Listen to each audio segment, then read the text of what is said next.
And who are we here with? Hi, I'm Tiff Fenning. I play for the Adelaide Rush and I'm number 6. Hi, my name's Lindsay. I'm number 3 on the Brisbane Lightning. Georgia Carson, number 5, Melbourne Ducks. Lucy Parrington, number 14 for the Melbourne Ducks. I'm Sarah Edney and I play for the Sydney Sirens and I am number 3. Hi, I'm Michelle Clark-Crumpton, number 19 for the Perth Inferno.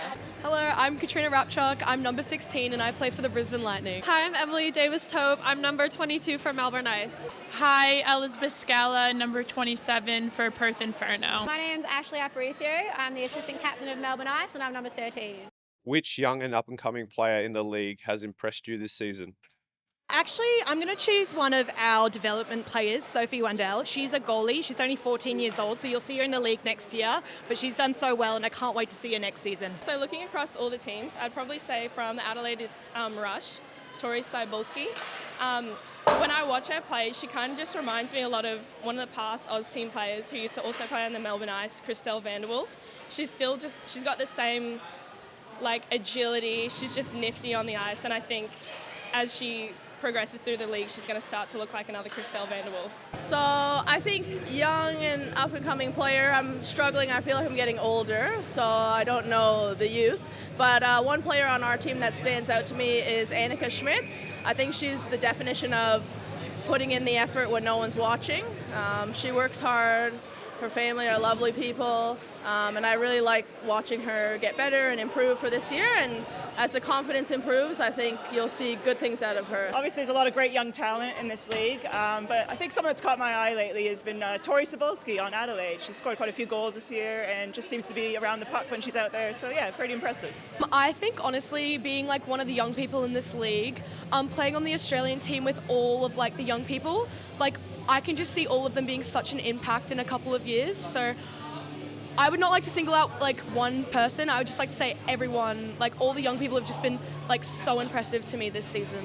I would say Katrina Rapchuk from Brisbane Lightning. She's been playing for a really long time, and I'm just really seeing her start to flourish and do amazing in this league. And I'm really excited for her future. So I think I'm going to have to go with Sasha King from our team Perth Inferno. She's just honestly the whole season just stood on her head and has been unbelievable, and excited to see what's to come for her. I don't think I'm being biased when I say Poppy Kelly. She was only eligible to start playing in January and she's absolutely blown me away. I think she'll be shredding it up in a few years' time. What is your best off-ice training hack that you rely on? Honestly, in the off-season, I focus more on offering training, more in the gym. And then I just try to utilize my time on the ice for stuff like puck skills. I think it's really important to get a good strength and conditioning coach. So we do it with Parabellum, with Steve Best, and it's really good. It's also great just to work out as a team as well. So I'm not the most superstitious or, young player anymore. So lots of magnesium. I've been struggling with some calf cramps, so recovery is a big part of my game now. And just staying on top of 2 games on the weekend, good recovery after both games so I can, walk during the week and be ready for the next weekend of games. I watch a lot of hockey. I think that's important to sort of get the hang of the flow of the game. And I also play a fair bit of chill on PlayStation, so a bit nerdy of me, but it's so good and realistic these days that it helps me on the ice. An off-ice hack that I use, I would say it's not really a hack, but just playing multiple sports in the off-season, playing for me, I play soccer and volleyball. It widens my fitness and it gets me activating different types of muscles. So yeah. I would say recording your activities while you're training. So say you're doing a squat or something, filming yourself so you can watch your what's the word? Technique, thank you. Watching your technique back in real time so you can correct it as you go. I would say that's my biggest hack. I think just doing hockey-specific exercises, and then just mixing it up, going for a walk with your dog, Pilates, swimming, whatever that may be, and yeah, just having fun with it. For me, honestly, it's playing inline hockey. I play twice a week. It really challenges my creativity and it gives me a chance to practice all my stick skills, skating, sport-specific fitness, and it's so transferable. And I credit a lot of my success on the ice to playing inline. Do you have a piece of advice for young players looking to make the AWIHL? A piece of advice I would give is just be confident in your abilities, honestly. Like, confidence, and you just gain so much knowledge, like, playing in the A-Dub. Like, yeah, just confidence and just, like, you can do it. I think it's really important just to ask advice for the senior players. I definitely wouldn't be the player I am today if I didn't ask advice of all of my senior players when I played for Goannas. So just ask your questions. So for young players that are looking to come into the A-Dub, one thing I think I'd say, which everyone says, is just to practice how you play. So I think it's one thing to try and practice all these skating techniques, puck handling and shooting at a lower intensity, but then when you try and actually put it into a game, it's a whole different ball game. So I think really just training how you play every game like it's a tryout is how you do it. In terms of dreams and goals, you need to be able to see what you want to become. And I think with the PWHL, the AW is accessible. You can watch it online. Start watching hockey more. There's not as much exposure to hockey here. I mean, in Canada, it's on every channel, in every bar, in every restaurant. So if you're watching and you don't know where to start from the face-off and watch your position and just follow her, him, whatever hockey you're watching around for that whole shift and get some ideas, and then I think you'll start to become more creative and widen your horizon of what you think you're able to do. Yeah, obviously ice time's really hard to come by in Australia, so anything you can be doing off the ice to practice your skills, shooting, stick handling, watching hockey, I think is really important. So yeah, that's what I'd recommend. I would say just train your butt off. Do what you can off the ice. I think that's what really made a difference for me as a young player. Off-ice training, and then talking to girls that have been around for a while, go get their expertise. Just asking lots of questions, I would say. I think just passion and determination. If you have passion, you can kind of do anything, and just sticking with it and digging deep and keep going every single time you're on the ice. Honestly, my biggest bit of advice would be to not wait for someone else to push you to work hard, and just do a little bit like every day. So whether it's 20 minutes a day or half an hour a few times a week, every little bit will add up, and I can't wait to meet you in the league. If you could steal a player from another team to play on your line, who would it be? I have a couple. So Lindsay Clinic, but we'd have to then decide who was going to be number 3. But I think she's quick, she's smart, she works really hard. And then Christina Julian, I think, was the other one. Also just smart, hard worker. I think that'd be a good line, the 3 of us. Kelly Costa from Brisbane Lightning. I think she's a really good leader and also a great D. I played D with her in the past and I'd love her back. That one's pretty easy. I'd go with Emily Davis-Tote from the Melbourne Ice Women, just because I've been playing with her since, I want to say, 2014 on the Oz team through U18s up until the National Women's team. If I could steal one player, I'd probably steal Georgia McClellan from the Perth Inferno. I just absolutely adore playing with Georgia. She's literally everything I want to be. She's so good at defending, so good at moving the puck forward. Georgia McClellan. I'd say Lindsay Clinic from Brisbane Lightning or Olivia Del Basso from Perth Inferno. Yeah. Well, I consider myself more of a playmaker, so I think I need a sniper on my line, and I'd have to say Sarah Edney would be pretty cool to play with, so yeah. Ooh, I think I'm going to have to go with Sarah Edney from Sirens. Honestly, such a clutch player, especially in those tight games. Would love to steal her from the Sydney Sirens. This one's so hard because I actually love my Melbourne Ice line, but if I had to pick someone, I'd probably pick Lindsay Clinic from Brisbane Lightning. She's a speedy sniper and she brings the best vibes.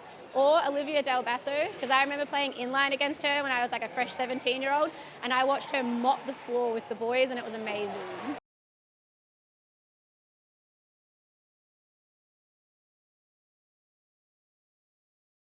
Yeah, for the A-Dub, I'd obviously love to see more investment in sponsorships. Hockey's a really expensive game to play, so if there's a day where the players don't have to play, that would be amazing. And obviously I think the P-Dub brings way more attention to the game. It's going to get more people wanting to play. Seeing that pathway for the future as an option is going to be really exciting for a lot of young players coming up. So really exciting things ahead for women's hockey. Yeah, well, I think with the P-Dub, how it's growing the game, obviously it's kind of bringing more awareness to women's hockey, and it's giving something for us in the league, all the women playing, and the younger girls, something to look up to in a sense. And then for what I'd like to see in the A-Dub, I would love to see an all-star game or a skills competition at the end of the season. I think that'd be awesome. P-Dub has had really good exposure for women's ice hockey and really grown the audience. So I think if we could bring that audience to Australia, I just think it would be so great. I think just more funding and sponsorship for the women. It's really hard. We all pay up to $4,000 each. So I think having that would definitely help take the strain off the players. So I think growth in the AW will come with more teams, more exposure, just like the PWHL has helped just exposure for women's hockey, access to see women's hockey and high-level women's hockey. So more teams and also probably a closer kind of relationship with the AI teams. I think that gives strength in numbers and fans are excited to see women's hockey. A lot of them don't even know that it exists, and they love hockey, so they're more than happy to come and watch the women's game as well. The most amazing thing for the AW would be that the players don't have to pay to play, that it would be something that they either, get fully compensated or eventually making a bit of money in the future. I think that has been an amazing opportunity for the PWHL. They're actually making a livable wage now, which has never been an opportunity for girls. So it's something for young girls to look up to and aim for in the future. I think that would be amazing to see our league grow in the same way. It'd be amazing for one day we could be somewhat like the PWHL. I know Nathan Walker was the first guy from the Australian League to play in the NHL, so it'd be great to see some of the girls kind of play in the PWHL one day. How excited are you for the Ducks to join the AWIHL next season? So excited, so excited. I mean, we've had vibes all season and I can't wait for that to continue next year. I think we've done a really good job this season worth of exhibition games, showing everybody that we can compete, and really looking forward to what we can show next year.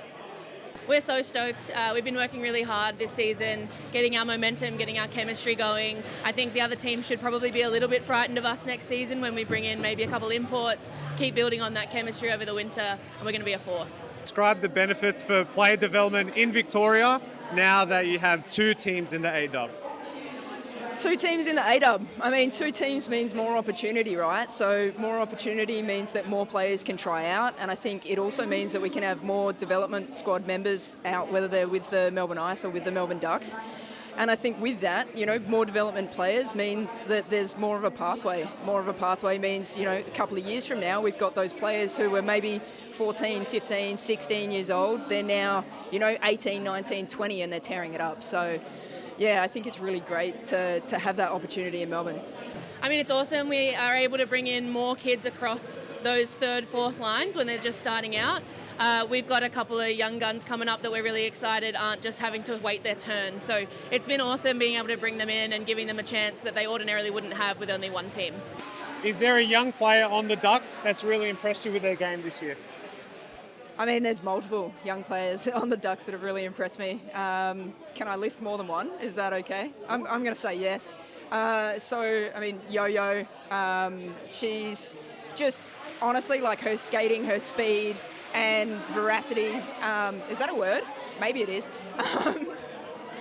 But, she's got just a lot of speed and a lot of passion for the game, and she's always smiling, and I love that about her. So also Briar Johnson, she's tough.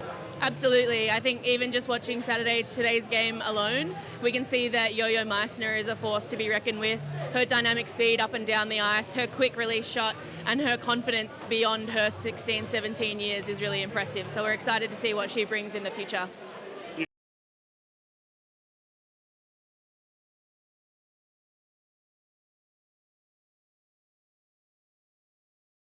Look, I think having another team in the AW is great. It means that the league is growing, and that's great for women's sport. When this first league started, and I was one of the first players around when it did, it's grown so much. To think that it started from a showcase series and how much has developed over the years, and now to be in a place where we're going to be a 6-team league, like, that's phenomenal. It's great for women's sport, it's great for women's hockey, and I can't wait to see it grow and develop further over the next 5, 10, 20 years from now.